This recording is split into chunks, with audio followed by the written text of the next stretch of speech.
Welcome to Disha TV news. ముందుగా headlines.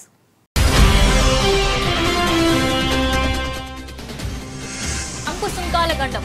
Bharat pharma రాగి ఎగుమతిపై ఆందోళన.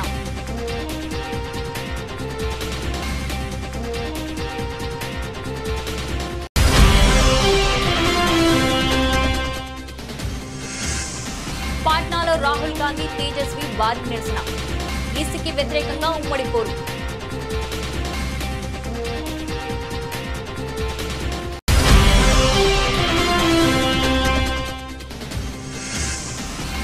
ఢిల్లీ వెళ్తున్న విమానాన్ని ఢీకొట్టిన పక్షి. 169 మంది ప్రయాణికులు సేఫ్.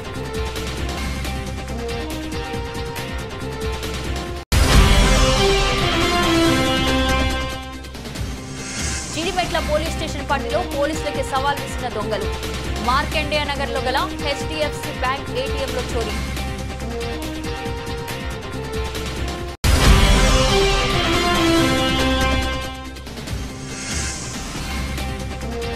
పసిడి ప్రియులకు షాక్. మళ్లీ పెరిగిన బంగారం ధరలు.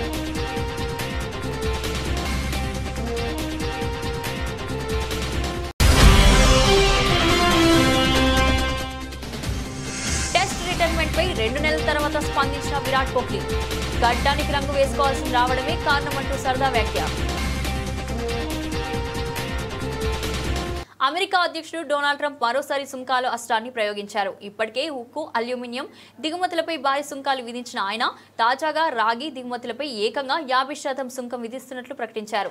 అంతేకాకుండా ఏడాది తర్వాత ఫార్మా ఉత్పత్తులపై 200% వరకు పెనుభారం మోపనున్నట్లు తీవ్ర హెచ్చరికలు జారీ చేశారు. ఈ నిర్ణయాలు భారత్పై, ముఖ్యంగా దేశ ఫార్మా రంగంపై తీవ్ర ప్రభావం చూపే అవకాశం ఉందని ఆందోళన వ్యక్తమవుతుంది. మంగళవారం జరిగిన కేబినెట్ సమావేశంలో ట్రంప్ ఈ కీలక ప్రకటన చేశారు. ఈ రోజు మేము రాగిపై చర్యలు తీసుకుంటున్నాం. దానిపై సుంకాన్ని 50%గా నిర్ణయించబోతున్నామని ఆయన తెలిపారు. ఈ కొత్త సుంకాలు జూలై చివరి నాటికి లేదా ఆగస్టు 1వ తేదీ నుంచి అమల్లోకి రావచ్చని అమెరికా వాణిజ్య కార్యదర్శి హోవార్డ్ లట్నిక్ వెల్లడించారు. ఫార్మా రంగంపై కూడా త్వరలోనే ప్రకటన ఉంటుందని, అయితే ఔషధ తయారీ సంస్థలు తమ కార్యకలాపాలను అమెరికాకు మార్చుకోవడానికి ఏడాది నుంచి ఏడాదిన్నర సమయం ఇస్తామని ట్రంప్ స్పష్టం చేశారు. ఆ తర్వాత వారిపై 200% వంటి చాలా అధిక రేటుతో సుంకాలు విధిస్తామని ఆయన హెచ్చరించారు. ట్రంప్ తాజా నిర్ణయాలు భారత ఎగుమతిదారులను కలవరపెడుతున్నాయి. అమెరికా భారత్ ఫార్మా ఉత్పత్తులను అతిపెద్ద మార్కెట్. 2024-25 ఆర్థిక సంవత్సరంలో మన దేశం నుంచి అమెరికాకు $9.8 బిలియన్ విలువైన ఫార్మా ఎగుమతులు జరిగాయి. ఇది మన మొత్తం ఫార్మా ఎగుమతులలో 40%కి సమానం. ఒకవేళ 200% సుంకం అమలైతే భారత ఫార్మా పరిశ్రమ తీవ్రంగా నష్టపోయే ప్రమాదం ఉంది. ఇక రాగి ఎగుమతుల్లో అమెరికాకు భారత్ నుంచి 17% వాటా ఉంది. కేంద్ర ఎన్నికల సంఘం ఈసీ చేపట్టిన ఓటర్ల జాబితా ప్రత్యేక సవరణ, కొత్త కార్మిక చట్టాలకు వ్యతిరేకంగా బీహార్లో విపక్షాల భారీ ఆందోళనకు పిలుపునిచ్చాయి. కాంగ్రెస్ అగ్రనేత రాహుల్ గాంధీ, ఆర్జేడీ నేత తేజస్వి యాదవ్ పాట్నాలో సంయుక్తంగా నిరసన ప్రదర్శన చేపట్టారు. ఉదయం 10 గంటలకు కొలంబర్లోని ఆదాయ పన్ను కార్యాలయం నుంచి ఎన్నికల సంఘం కార్యాలయం వరకు వీరిద్దరి నేతృత్వంలో భారీ ర్యాలీ ప్రారంభమైంది. అసెంబ్లీ ఎన్నికల ముందు ఈసీ చేపట్టిన ఓటర్ల జాబితా సవరణ ప్రక్రియపై మహాఘాట్ బంద్ ను తీవ్ర అభ్యంతరం వ్యక్తం చేస్తుంది. దీనికి నిరసనగా రాష్ట్ర వ్యాప్తంగా చక్కా జామ్ నిర్వహిస్తుంది. హాజీపూర్, సోనాపూర్లలో ఆర్జేడీ కార్యకర్తలు టైర్లను కాల్చి రోడ్డును దిగ్బంధించారు. హాజీపూర్లోని గాంధీ సేతును ఆర్జేడీ మద్దతుదారులు అడ్డుకోగా, సోనాపూర్లో స్థానిక ఎమ్మెల్యే ముఖేష్ రోషన్ ఆందోళనకు నాయకత్వం వహించారు. జెహానాబాద్ లో ఆర్జేడీ విద్యార్థి విభాగం రైల్వే ట్రక్కులను దిగ్బంధించి నిరసన తెలిపింది. ఈ ఆందోళన కార్యక్రమాలకు కాంగ్రెస్, ఆర్జేడీ, వామపక్షాలు, వికాస్శీల్ ఇన్సాన్ పార్టీ, స్వతంత్ర నేత పప్పు యాదవ్ తో కూడిన మహాఘాట్ బంధన్ మద్దతు ప్రకటించింది. అత్యంత తక్కువ సమయంలో చేపట్టిన ఓటర్ల జాబితా సవరణ గందరగోళం సృష్టిస్తుందని, ఇది అధికార ఎన్డీఏకు ప్రయోజనం చేకూర్చుతుందని తేజస్వి యాదవ్ ఆరోపించారు. 10 కేంద్ర కార్మిక సంఘాలు నిర్వహిస్తున్న భారత్ బంద్ కు మద్దతుగా కూడా ఈ నిరసనలు కొనసాగుతున్నాయని కీలక ప్రాంతాల్లో పోలీసులు భారీ బందోబస్తు ఏర్పాటు చేశారు.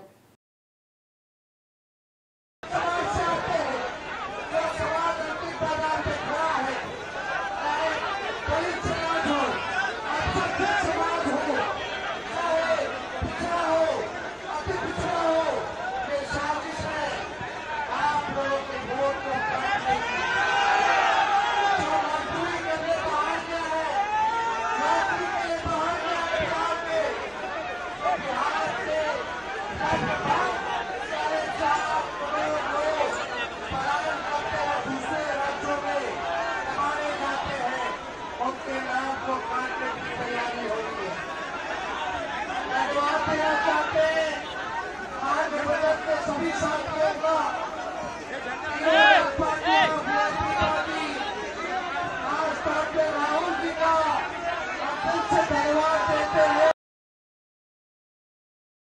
బర్డ్ హిట్ ఘటనలు ఆందోళన కలిగిస్తున్నాయి. తాజాగా పాట్నా నుంచి ఢిల్లీకి బయలుదేరిన ఇండిగో విమానం గాల్లో ఉండగా పక్షి ఢీకొనడంతో అత్యవసరంగా వెనక్కి తిరిగి పాట్నా విమానాశ్రయంలో ల్యాండ్ అయింది. ఈ ఘటన జరిగినప్పుడు విమానంలో 169 మంది ప్రయాణికులు ఉన్నారు. వారంతా సురక్షితంగా బయటపడడంతో అధికారులు ఊపిరి పీల్చుకున్నారు. పాట్నా విమానాశ్రయం నుంచి ఢిల్లీకి బయలుదేరిన ఇండిగో విమానం టేకాఫ్ అయిన కొద్దిసేపటికే ఈ ప్రమాదం జరిగింది. పక్షి బలంగా ఢీకొట్టడంతో విమానంలో సాంకేతిక సమస్యలు తలెత్తాయి. అప్రమత్తమైన పైలట్ వెంటనే విమానాన్ని వెనక్కి మళ్లించి పాట్నాలోని సురక్షితంగా ల్యాండ్ చేశారు. ప్రస్తుతం విమానానికి మరమ్మతులు చేస్తున్నట్లు అధికారులు తెలిపారు.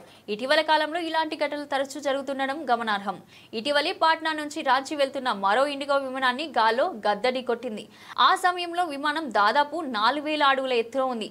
ఈ ఘటనలో 175 మంది ప్రయాణికులు ఉండగా పైలట్ చాకచక్యంగా విమానాన్ని రాంచీలోని బిర్సా ముండా విమానాశ్రయంలో సురక్షితంగా దించారు.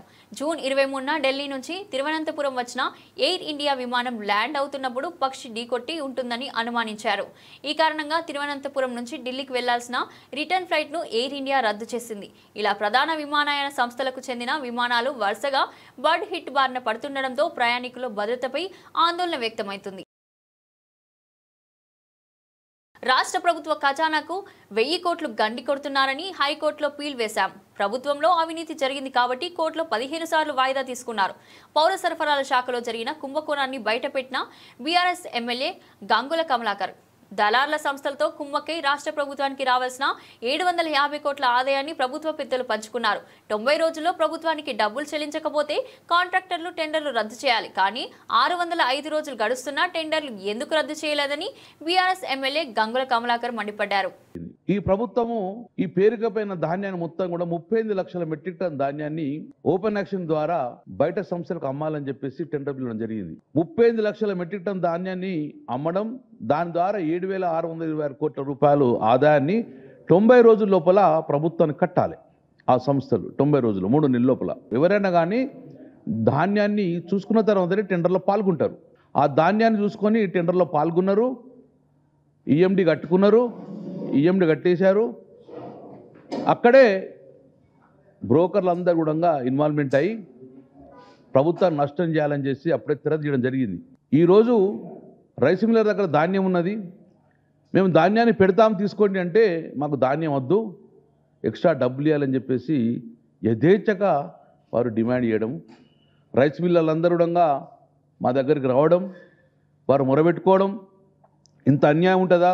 మేము మా దగ్గర ఉన్న బియ్యాన్ని వడ్లను మేము పెడతామంటే కూడా మాకు వడ్లద్దు, మాకు నగదు రూపాయలు ఇవ్వాలని చెప్పేసి అఫీషియల్గా 2007 రూపాయలు ప్రభుత్వం కట్టేది ఉంటే 2230 రూపాయలు అఫీషియల్గా వాళ్ళు వసూలు చేసిండ్రు ఆ కాంట్రాక్టర్. మరి మిగతా 220 రూపాయలు ప్రభుత్వం రాకుండా ఎక్కడికి పోయిందంటే దళార్ల సంస్థకు వెళ్ళిపోయినాయి అఫీషియల్గా. దాని విలువ సుమారు 750 కోట్ల రూపాయలు యథేచ్ఛగా ప్రభుత్వానికి వచ్చే సొమ్మును వాళ్ళు కాజేసిండ్రు. ఈ రోజు వరకు సుమారు 605 రోజులైంది. 90 రోజుల టెండర్ కంప్లీట్ కావాలి, 605 రోజులైనా ఇంతవరకు టెండర్ కంప్లీట్ కాలేదు. ఇప్పుడు ఆ భారం ప్రభుత్వం మీద పడడం వలన సుమారు 1000 కోట్ల రూపాయలు ప్రభుత్వము నష్టపోతుంది. 12వ లాట్ నెంబర్ 12, ఆ సంస్థ పేరు కూడా హిందుస్థాన్ లిమిటెడ్ కంపెనీ. ఇది నిజామాబాద్లో వీళ్ళు టెండర్ పాల్గొన్నారు. వీళ్ళు ఈఎండి రిటర్న్ ఇవ్వాలని చెప్పేసి ప్రభుత్వం నిర్ణయం చేసుకున్నది. ఫెయిల్యూర్ అయిన కాంట్రాక్టర్కు ఈఎండి ఇచ్చిన దాఖలాలు ప్రప్రదంగా తెలంగాణ రాష్ట్రంలో కనబడ్డది. ఇంతవరకు ఇక్కడ కనవాలి. భారత సీతక్క నువ్వు ఆదివాసి బిడ్డ అనే కార్డు వాడుకొని కేటీఆర్ గారి గురించి నోటికొచ్చినట్లు మాట్లాడితే చూస్తూ ఊరుకోం. సీతక్క ఎన్నికల ముందు స్వాతి ముత్యంలో కమల్ హాసన్ లాగా అమాయకంగా మొహం పెట్టుకొని ఓట్లు అడిగి గెలిచాక మొత్తం క్యారెక్టర్ మార్చేసింది. నువ్వు నిజంగా ఆదివాసి బిడ్డ అయితే జీవో 49 ఎందుకు రద్దు చేయడం లేదు? ములుగు నియోజకవర్గంలో జరిగే అక్రమాలను చూపిన జర్నలిస్టులను నీ అనుచరులతో కొట్టించలేదా? నీ అనుచరుల ఒత్తిడి వల్ల ఇందిరమ్మ ఇళ్ల గురించి ప్రశ్నించే ఒక్క వ్యక్తి ఆత్మహత్య చేసుకోలేదా? నీకు మావోయిస్టులు లేఖ రాయడం నిజం కాదా అని బీఆర్ఎస్ నాయకురాలు మాలోతు కవిత అన్నారు. అంటే ములుగు నియోజకవర్గంలో ఆదివాసీ బిడ్డలకి ఇబ్బంది అవుతుంది, తరిమి కొడుతా ఉన్నారు, మాకు ఆపద ఉంది జీవో 49 ద్వారా అని ఎవరైతే అందరూ రోడ్ ఎక్కి ఇబ్బంది పడతా ఉన్నారో ఆ ఆదివాసీ హక్కులని కాల రాస్తుంది కాంగ్రెస్ ప్రభుత్వం అని చెప్పేసి అందరూ వాబోతున్నారు, ఇబ్బంది పడుతున్నారని మావోయిస్ట్ పార్టీ తరపున లేఖ రాసిన విషయాన్ని కూడా వాస్తవం కాదా అని మేము సీతక్కని ప్రశ్నిస్తా ఉన్నాం. నిజంగా మీరు నిజంగా ఒక ఆదివాసీ బిడ్డ అయితే మీరు అధికారంలో ఉన్నది ప్రభుత్వం మీదే, మీరు క్యాబినెట్లో ఉన్నారు. నిజంగా మీరు ఆదివాసీ బిడ్డకు న్యాయం చేయగలిగేదైతే జీవో 49 ఎందుకు రద్దు చేయట్లేదో మీరు ఆదివాసీ బిడ్డలందరికీ కూడా మీరు సమాధానం చెప్పాలని చెప్పేసి మేము ప్రశ్నిస్తా ఉన్నాం. అంతేకాదు, మీరు ముందు గమనించాలి, ఇందిరమ్మ ఇళ్ల విషయంలో ఒక వాట్సాప్లో చిన్న మెసేజ్, ఒక కాంగ్రెస్ కార్యకర్త నాకు ఇందిరమ్మ ఇల్లు రావట్లేదు అని వారు వాపోతే కాంగ్రెస్ నాయకులు అక్కడ ఉన్న పోలీసుల యొక్క ఒత్తిడి మేరకు, వాళ్ళ ఇబ్బంది మేరకు ఆత్మహత్య చేసుకునే విషయం మీ దృష్టికి రాలేదా? మీ కళ్ళు మూసుకుపోయినాయని చెప్పేసి మేము ప్రశ్నిస్తా ఉన్నాం. అంతేకాదు, మీ అనుచరులు ఏవైతే ఇసుక దందాలు చేస్తున్నా మిగతా అంతా కూడా మీరు మంత్రి అయినాక అరాచకాలన్నీ కూడా ఒక జర్నలిస్ట్ సోదరుడు బయటపడితే మీరు పిడిగుద్దులు గుద్ది వారిని ఇబ్బంది పెట్టి కార్లో లాకెట్టి వాళ్ళు మీ కార్యకర్తలు మీ అనుచరగడం కొట్టింది వాస్తవం కాదా అని చెప్పి మిమ్మల్ని అడుగుతా ఉన్నాం. మీరు మాటి మాటికి ఆదివాసి బిడ్డ అని చెప్పుకుంటూ ఆదివాసి కార్డు వాడుకుంటూ మా బీఆర్ఎస్ ప్రెసిడెంట్ కేటీఆర్ గారిని మీరు ఇష్టానుసారంగా మీరు మాట్లాడుతా అంటే బీఆర్ఎస్ పార్టీ కార్యకర్తలు, బీఆర్ఎస్ పార్టీ ఊరుకోదని చెప్పేసి ప్రత్యేకంగా మీకు తెలియపరుస్తా ఉన్నాం. మీరు ఎట్లుందంటే ముసలి కన్నీరు గారుస్తూ ఇవాళ స్వాతి ముత్యంగా యాక్టింగ్ చేసుకుంటూ ఫేస్ పెట్టుకుంటూ కొవ్వూరు ఎమ్మెల్యే ప్రశాంతి రెడ్డిని ఉద్దేశించి వైసీపీ నేత ప్రసన్న కుమార్ రెడ్డి చేసిన వ్యాఖ్యలపై కేంద్ర మంత్రి రాజమహేంద్రవరం ఎంపీ దగ్గుబాటి పురంధేశ్వరి తీవ్రస్థాయిలో మండిపడ్డారు. ప్రసన్న కుమార్ రెడ్డి వ్యాఖ్యలు సభ్య సమాజం సిగ్గుతో తలదించుకునేలా ఉన్నాయని ఆగ్రహం వ్యక్తం చేశారు. మహిళలను కించపరిచేలా మాట్లాడడం వైకాపా నాయకులకు ఒక అలవాటుగా మారిపోయిందని పురంధేశ్వరి విమర్శించారు. ఒక మహిళ శాసనసభ్యురాలపై ఇంతటి అనుచిత వ్యాఖ్యలు చేయడం దారుణమని అన్నారు. ప్రసన్న కుమార్ రెడ్డి తక్షణమే తన వ్యాఖ్యలను వెనక్కి తీసుకుని ఎమ్మెల్యే ప్రశాంతి రెడ్డికి బహిరంగంగా క్షమాపణ చెప్పాలని డిమాండ్ చేశారు. రాజకీయాల్లో విమర్శలు సహజమే అయినా వ్యక్తిగత దూషణకు, ముఖ్యంగా మహిళల గౌరవానికి భంగం కలిగించే మాటలకు తావు లేదని పురంధేశ్వరి స్పష్టం చేశారు. వైసీపీ నాయకత్వం ఇలాంటి నేతలపై చర్యలు తీసుకోవాలని ఆమె సూచించారు. విశ్వసిస్తూ వస్తున్నటువంటి సంస్కృతి మనది. అదేవిధంగా మహిళలకి పెద్దపీట వేస్తూ వారిని గౌరవిస్తూ వస్తున్నటువంటి భారతీయ సాంప్రదాయం మనది. దానికి భిన్నంగా ప్రసన్న కుమార్ రెడ్డి గారు వారి ప్రశాంతి రెడ్డి గారి పట్ల చేసినటువంటి వ్యాఖ్యల్ని నేను గట్టిగా ఖండిస్తున్నాను. వైఎస్ఆర్సీపీ నాయకుడికి మహిళల్ని కించపరచడం అనేది అలవాటుగా మారినటువంటి విషయం. అమరావతిలోని మహిళల్ని మనం నోటితో కూడా చెప్పలేనటువంటి భాషలో వారిని కించపరచడం, అదేవిధంగా శాసనసభలో ఉన్నటువంటి మహిళల్ని, శాసనసభ వెలుపల ఉన్నటువంటి మహిళల్ని సైతం వ్యక్తిత్వ హననం చేయడం మనందరికీ తెలియనటువంటి విషయం కాదు. 6 పర్యాయాలు ఎమ్మెల్యేగా గెలిచి ఈ రకంగా మహిళల్ని కించపరుస్తూ అవమానపరుస్తూ చేస్తున్నటువంటి వ్యాఖ్యలు ఇవి సభ్య సమాజం ఆమోదించనిది, స్వాగతించనిది అని చెప్పి వారికి తెలియజేస్తున్నాను.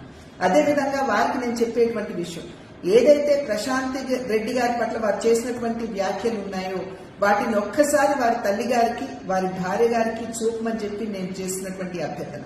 వారు కనుక దాన్ని ఆమోదించినట్లయితే, వారి ప్రసన్న కుమార్ రెడ్డి గారి భాషను కనుక ఆమోదించినట్లయితే ఇప్పుడు నేను చేసేటువంటి డిమాండ్ ని వెనక్కి తీసుకుంటానని చెప్పి నేను తెలియజేస్తున్నాను.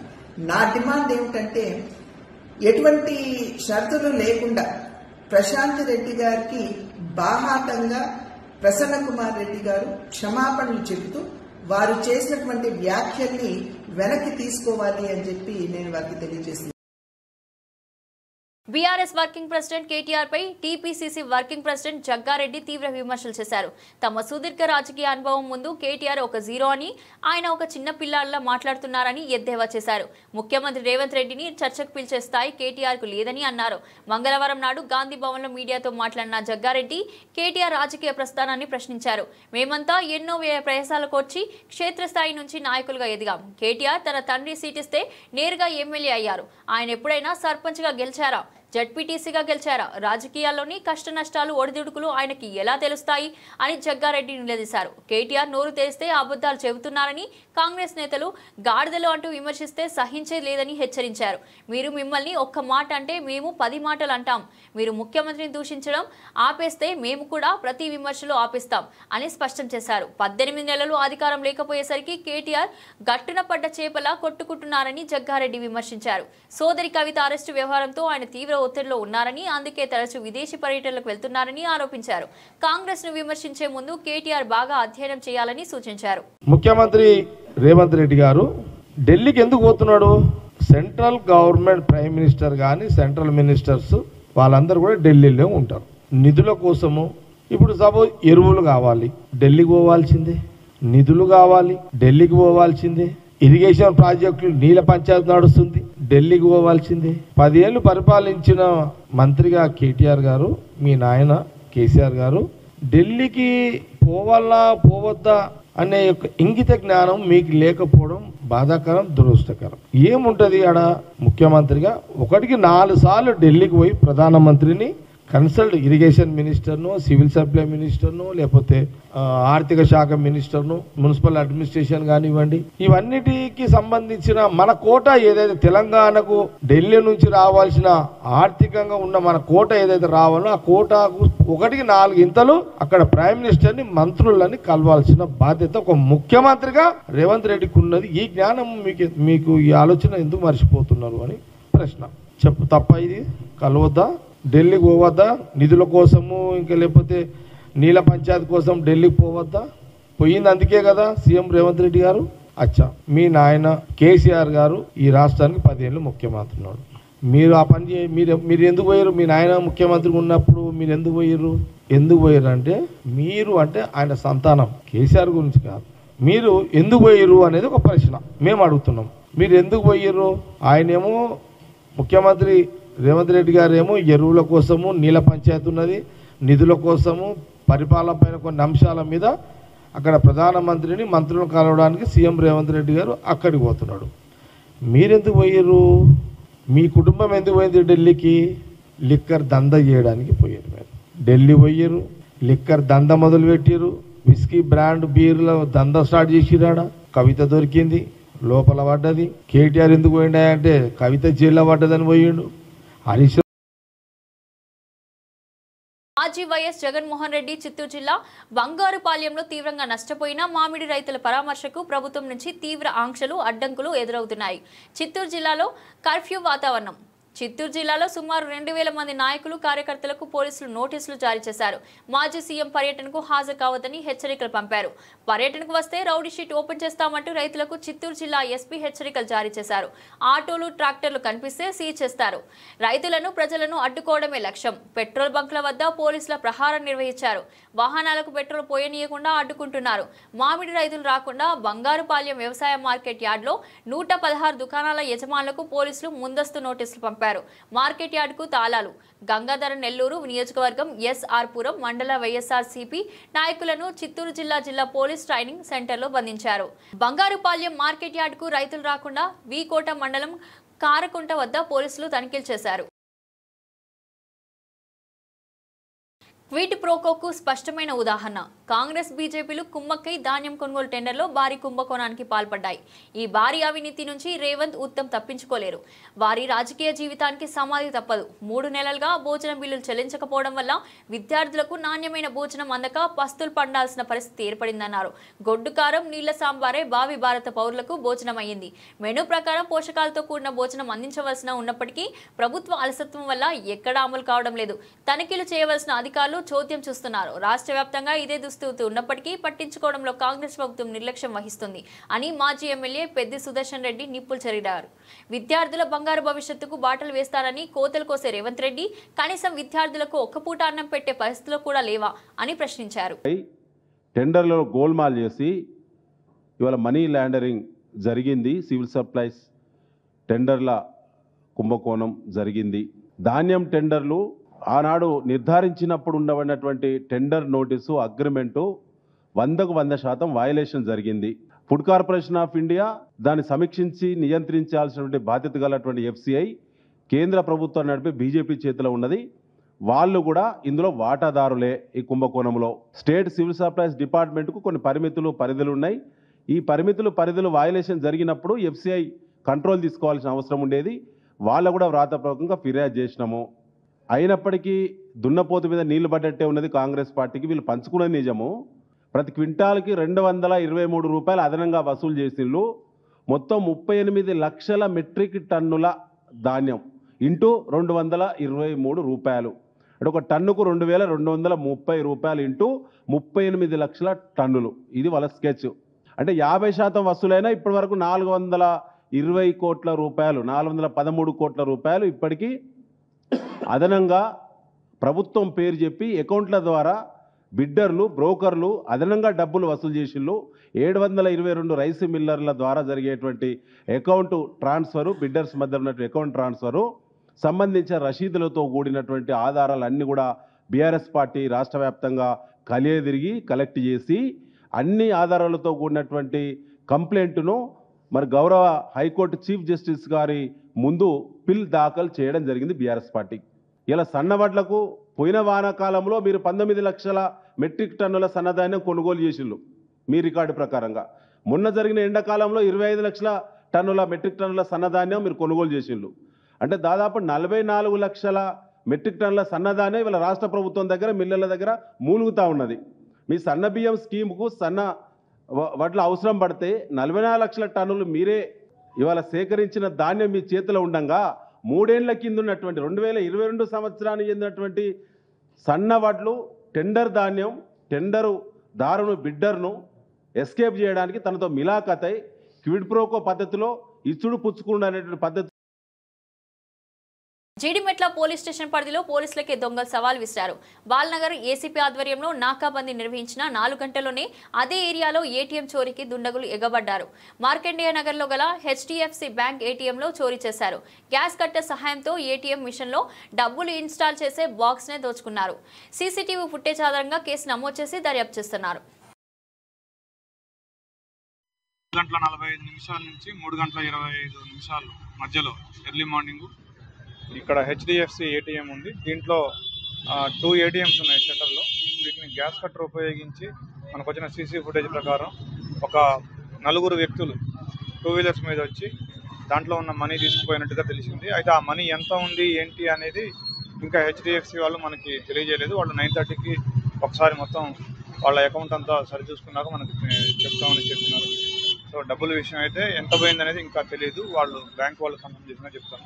మనకు వచ్చిన ప్రాథమిక సమాచారం మేరకు ఒక 4 వ్యక్తులు ఈ అఫెన్స్లో సిలిండర్ తీసుకొని వచ్చి గ్యాస్ వెల్డింగ్ కటర్స్ తీసుకొని వచ్చి దాంతో ఏటీఎం మెషిన్ కట్ చేసినట్టు తెలిసింది. అది ముంబై నుంచి 3:27కి అలర్ట్ వచ్చింది. మన కంట్రోల్కి వాళ్ళు అలర్ట్ చేసినారు. ఇమ్మీడియట్గా 3:35 కల్లా మన sub inspector and other staff కూడా ఇక్కడ ఉండి ఈ ఏటీఎంని పరిశీలించడం జరిగింది. మాకు కొన్ని క్లూస్ ఉన్నాయి. We will catch the offenders. 2 wheelers మీద వచ్చారు. 2 2 వీలర్స్ మీద వచ్చారు. కొంతవరకు ఐడెంటిఫై చేసినాం. ఒక డాగ్ స్క్వాడ్ కూడా వచ్చింది. కొన్ని ఛాన్సెస్ కూడా వచ్చినాయి. డాగ్ స్క్వాడ్ కూడా ఒక ఇంటి దగ్గరికి లీడ్ చేసింది. కొన్ని క్లూస్ ఉన్నాయి. అలారం కూడా డిజేబుల్ చేసినారు వాళ్ళు. Thank you. బంగారానికి మహిళలకు కొన్ని వేల ఏళ్ల నుంచి అవినాభావ సంబంధం ఉంది. ఆడవాళ్లు తమ దగ్గర ఎంత బంగారం ఉన్నా ఇంకా కావాలంటారే తప్ప వద్దు అనరు. శుభకార్యాల్లో బంగారం విషయాలే ప్రధాన టాపిక్ అవుతాయి. భారతీయ సంస్కృతిలో ఓ భాగమైన బంగారం ధరలు పేద మధ్యత తరగతి వాళ్లకు షాక్ ఇస్తున్నాయి. రోజు రోజుకు పెరుగుతూ పోతున్నాయి. ప్రస్తుతం 24 క్యారెట్ల స్వచ్ఛమైన బంగారం ధర 99,000 దగ్గర ట్రేడ్ అవుతుంది. రానున్న రోజుల్లో బంగారం ధరలు మరింత పెరిగే అవకాశం కల్పిస్తుంది. హైదరాబాద్ మహానగరంలో నిన్న 10 గ్రాముల 22 క్యారెట్ల బంగారం ధర 90,600 రూపాయల దగ్గర, 10 గ్రాముల 24 క్యారెట్ల బంగారం ధర 98,840 రూపాయల దగ్గర, 10 గ్రాముల 18 క్యారెట్ల బంగారం ధర 74,130 రూపాయల దగ్గర ట్రేడ్ అయింది. నిన్నటితో పోల్చుకుంటే 10 గ్రాముల బంగారంపై గ్రాముకు ₹1 చొప్పున 10 రూపాయలు పెరిగింది. 10 గ్రాముల 24 క్యారెట్ల బంగారం ధర 98,800 రూపాయల దగ్గర, 10 గ్రాముల 22 క్యారెట్ల బంగారం ధర 90,610 రూపాయల దగ్గర, 10 గ్రాముల 18 క్యారెట్ల బంగారం ధర 74,140 రూపాయల దగ్గర ట్రేడ్ అవుతుంది. బంగారం ధరలతో సంబంధం లేకుండా వెండి ధరలు ప్రతిరోజు ఎంతో కొంత తగ్గుతూ వస్తున్నాయి. నిన్న హైదరాబాద్ నగరంలో 100 గ్రాముల వెండి ధర 11,990 దగ్గర ట్రేడ్ అయింది. కేజీ వెండి ధర 1,19,900 దగ్గర ట్రేడ్ అయింది. ఈ రోజు 100 గ్రాముల వెండిపై ₹10, కేజీ వెండిపై ₹100 తగ్గింది. 100 గ్రాముల వెండి ధర నేడు 11,980 దగ్గర ట్రేడ్ అవుతుంది. కేజీ వెండి ధర 1,19,800 దగ్గర ట్రేడ్ అవుతుంది. టీమిండియా టీమిండియా మాజీ captain star batter Virat Kohli తన టెస్ట్ క్రికెట్ రిటైర్మెంట్ పై దాదాపు 2 నెలల తర్వాత తొలిసారి స్పందించారు. రిటైర్మెంట్ గల కారణాన్ని సరదాగా వెల్లడించి అందరినీ నవ్వించాడు. లండన్లో భారత మాజీ ఆల్రౌండర్ యువరాజ్ సింగ్ తన యూ వీకెండ్ ఫౌండేషన్ కోసం నిర్వహించిన ఓ నిధుల సమీకరణ కార్యక్రమంలో ఈ ఆసక్తికరణ ఘటన చోటు చేసుకుంది. ఈ కార్యక్రమానికి పలువురు క్రికెట్ దిగ్గజాలు హాజరయ్యారు. వేదికపై యువరాజ్ సింగ్, రవి శాస్త్రి, కెవిన్ పీటర్సన్ వంటి వారితో చేరాల్సిందిగా వ్యాఖ్యాత గౌరవ్ కపూర్ కోరగా విరాట్ నవ్వుతూ స్పందించాడు. నేను 2 రోజుల క్రితమే నా గడ్డానికి రంగు వేసుకున్నాను. ప్రతి 4 రోజులకోసారి గడ్డానికి రంగు వేసుకోవాల్సి వస్తుందంటే ఇక ఆటకు వీడ్కోలు పలకాల్సిన సమయం వచ్చిందని అర్థం చేసుకోవాలి అంటూ చమత్కరించారు. కోహ్లీ వ్యాఖ్యలతో అక్కడున్న వారంతా నవ్వులో మునిగిపోయారు. మే 12న కోహ్లీ టెస్ట్ క్రికెట్ కు వీడ్కోలు పలుకుతున్నట్లు సోషల్ మీడియా ద్వారా ప్రకటించిన విషయం తెలిసిందే. తన 123 టెస్టుల కెరీర్లో 46.85 సగటుతో 9230 పరుగులు చేశాడు. ఇందులో 30 సెంచరీలు, 7 డబుల్ సెంచరీలు ఉన్నాయి. భారత కెప్టెన్ గా ఆస్ట్రేలియా గడ్డపై తొలిసారి టెస్ట్ సిరీస్ గెలిచిన ఘనత కూడా కోహ్లీదే. రోహిత్ శర్మ టెస్టుల నుంచి తప్పుకున్న 5 రోజులకే కోహ్లీ కూడా రిటైర్మెంట్ ప్రకటించడం గమనార్హం. ఈ సందర్భంగా కొత్త టెస్ట్ కెప్టెన్ శుభ్మన్ గిల్ ను కోహ్లీ ప్రశంసించాడు. ఇంగ్లాండ్ పై రికార్డ్ డబుల్ సెంచరీ చేసిన గిల్ ను స్టార్ బాయ్ అని అభినందించాడు. అలాగే యువరాజ్ సింగ్ తో తనకున్న అనుబంధాన్ని గుర్తు చేసుకున్నాడు. భారత్ జట్టులోకి వచ్చిన కొత్తలో యువరాజ్, జహీర్ ఖాన్, హర్భజన్ సింగ్ నన్ను ఎంతగానో ప్రోత్సహించారు. యువీతో నా బంధం ఎప్పటికీ ప్రత్యేకమైందని కోహ్లీ పేర్కొన్నాడు.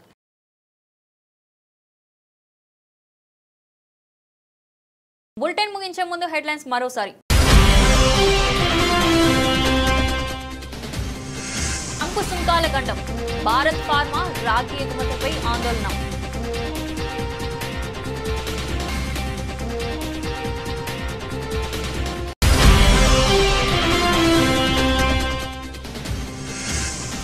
పాట్నాలో రాహుల్ గాంధీ, తేజస్వి భారీ నిరసన. ఈసీకి వ్యతిరేకంగా ఉమ్మడి పోరు.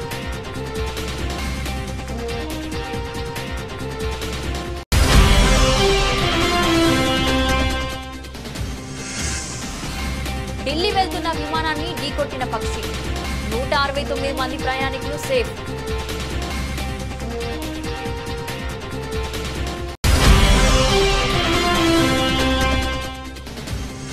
జీడిమెట్ల పోలీస్ స్టేషన్ పరిధిలో పోలీసులకి సవాల్ విసిన దొంగలు.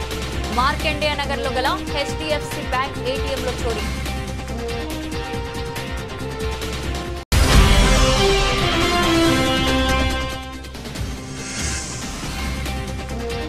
పసిడి ప్రియులకు షాక్, మళ్లీ పెరిగిన బంగారం ధరలు.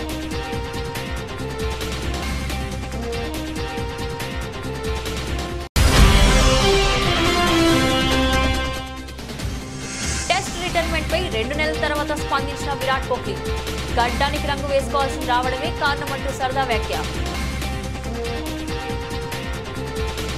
ఇది ఈ రోజు బులెటిన్. మరో బులెటిన్ లో మళ్ళీ కలుద్దాం. అంతవరకు